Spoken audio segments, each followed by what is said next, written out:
मुस्कान में बदल देती हूँ, हंसने को मिलते हैं पैसे, इसीलिए ठाकों में उड़ेल देती हूँ। क्या बात है। मगर आप सब बुद्धिजीवी श्रोता है, देखिए निःशुल्क मुस्कुरा रहे हैं, कितना अच्छा लग रहा है। और हमारा काम कितना टफ सोच के देखिए कि आप हंसे तो ठीक, वरना हमारा तो लिफाफा ही फंसे। सही कह रहा हूँ भाई साहब, मैं हाथ से कवि हूँ, मगर टेक्निकली बात करता हूँ, इधर उधर की बात नहीं करता हूँ, बिल्कुल प्रैक्टिकली बातें करता हूँ। वो आप देखते होंगे laughter show, the Kapil Sharma show या कॉमेडी सर्कस, उसमें दरअसल होता है एडिटर, उसमें होती है एडिटिंग, उसके बाद उसमें प्री मैच्योर ऑडियंस की रहती है मौजूदगी, तब जाकर के कहीं छनकर निकल कर आ पाती है हंसी। यहाँ तो हम आपके सामने लाइव खड़े हैं, फिर आपके मुस्कुराने में क्या जाता है? क्या किसी गरीब के पेट पर लात मारने में मजा आता है?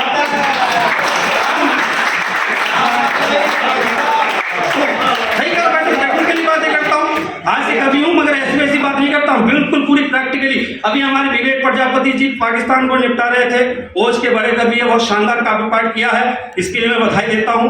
मगर ऐसा नहीं है, देखिए वो हम लोग हाथ से कवि हैं, हम पाकिस्तान और चाइना की बात नहीं करते हैं। क्या करना, एक तो वो पिद्दी सा देश और दूसरा वो जिनकी पिद्दी सी आंखें।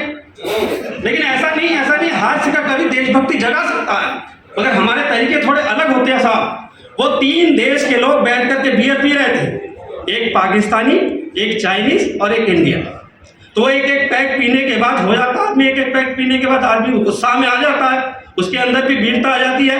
तो एक पैक पीने के बाद पाकिस्तानी ने गिलास को हवा में उछाला, जेब से पिस्तौल निकाली और गिलास को हवा में फोड़ते हुए कहा, हमारा अंदाज है जिस गिलास से एक पैक पी लेते हैं दोबारा हाथ नहीं लगाते। सुनना भाई साहब, उसका ये स्टाइल चाइनीज को अच्छा लगा, उसको भी कुछ नया करना था। उसने खुशी में बियर की बोतल ही हवा में उछाल दी, जेब से पिस्तौल निकाली और बोतल को हवा में फायर करते हुए कहा, हमारा स्टाइल है जिस बोतल से एक बार पी लेते दोबारा नहीं हाथ लगाते। अब बारी आई साहब इंडियन की, इंडियन भी था वो मुरादाबाद का। बात समझ में आ जाए इस तरह से मुझे तालियों का महोत्सव में बदल देना। इंडियन था मुरादाबाद का, उसने प्लेट को हवा में उछाली, जेब से पिस्तौल निकाली और पाकिस्तानी और चाइनीज को गोली से भूनते हुए कहा, हमारा अंदाज है जिसके साथ एक बार बैठ लेते दोबारा नहीं बैठते। क्या बात है, क्या बात है। तो हम ऐसे कवि है साहब, लाफ्टर कवि है, इसके लिए इतनी लंबी कविता लिखने की जरूरत क्या है? मैं सही कह रहा हूँ उत्साह देखो आप, मैं तो मोदी जी से भी कह के आया हूँ। आप क्या समझते हैं हम कवियों की घर में कोई नहीं सुनता है? इसका मतलब कोई नहीं सुनता है। मोदी जी सुनते हैं, देश के बड़े प्रधानमंत्री है, बहुत बड़े नेता है, हमारी सुनते हैं। ये सर्जिकल स्ट्राइक हुई थी किसके कहने पर हुई थी? आपके कहने पे। अगर इशारों को समझ गए तो इशारों में ही हो जाते हो आप।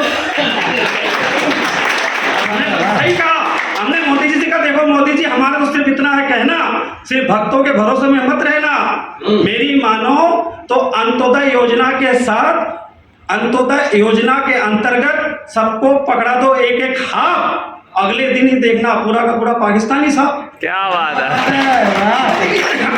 कई लोगों का उत्साह देखकर तो ऐसा लग रहा है क्वार्टर में ही निपटा देंगे। सही कह रहा हूँ भाई साहब, मैं लाफ्टर का पोएट हूँ, मैं इस तरह की बातें नहीं करता हूँ, लेकिन टेक्निकली बातें करता हूँ साहब। मैं तो हिंदी का अध्यापक हूँ, अभी सुरेंद्र जी ने बताया नहीं, हिंदी का अध्यापक।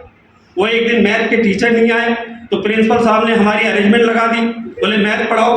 अब मुझे गणित आती नहीं, हिंदी का अध्यापक मैथ सुनना मयंक शर्मा जी, लेकिन पढ़ाना था, प्रिंसिपल का आदेश था। मैं क्लासरूम में चला गया और वो एक सवाल हम लोगों ने हाई स्कूल स्टैंडर्ड का है, हम सब ने सॉल्व किया था। जैसा कि आप सब जानते हो कि गणित में क्या किया जाता है, माना जाता है कि माना ये माना वो, आप सब जानते हो।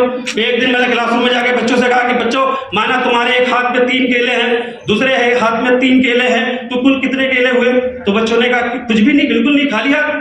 मैंने कहा माना जाता है गणित के सवाल में, एक हाथ में 3 केले, दूसरे हाथ में 3 केले, तो कुल कितने केले हुए? बच्चे ने कहा 15। मैंने कहा 3 और 3 6 होते हैं, तो 15 कैसे कह रहा?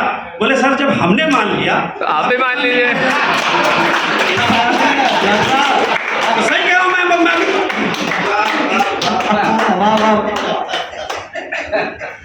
ये पौवा पिला दिया इन्होंने आपने। सही कह रहा हूँ भाई साहब।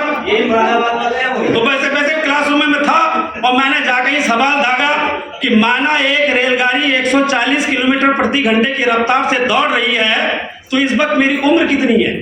देखिए सवाल थोड़ा भूला, कुछ याद रहा, मगर आप मेरे भूलने में मत जाइए, मेरा कॉन्फिडेंस देखिए। बिल्कुल। मैंने बच्चों से कहा कि माना एक रेलगाड़ी 140 किलोमीटर प्रति घंटे की रफ्तार से दौड़ रही है, तो इस वक्त मेरी उम्र कितनी होनी चाहिए? सारे बच्चे खामोश। रेलगाड़ी 140 किलोमीटर प्रति घंटे से दौड़ रही है, इसमें टीचरों की उम्र का क्या लेना देना?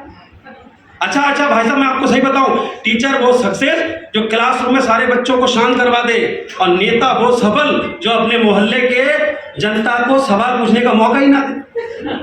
तो मैं तो अपने काम में फिट हो गया। मैंने कहा पूरी पीरियड में क्लास में बैठा रहूंगा, आराम से कुर्सियां तोड़ता रहूंगा, मगर साहब हजारों रामपंथियों के बीच में एक वामपंथी जरूर होता है। बिल्कुल। और वो सवाल जवाब बहुत करता है साहब। तो वो एक वामपंथी टाइप का लड़का था, वो खड़ा हो गया, उसने कहा सर मैं बताऊं, अच्छा हम हैं अध्यापक, कवि, कोई भाजपाई थोड़ी ना है कि विपक्ष को बोलने का मौका ही ना दे। टिप्पणी पर तालियां कमजोर है आपकी। एक लड़का खड़ा हो गया साहब, उसने कहा सर मैं बताऊं। मैंने कहा शाबाश बेटा बताओ। उसने कहा अगर रेलगाड़ी 140 किलोमीटर प्रति घंटे की रफ्तार से दौड़ रही है, तो इस हिसाब से आपकी उम्र होनी चाहिए 40 साल।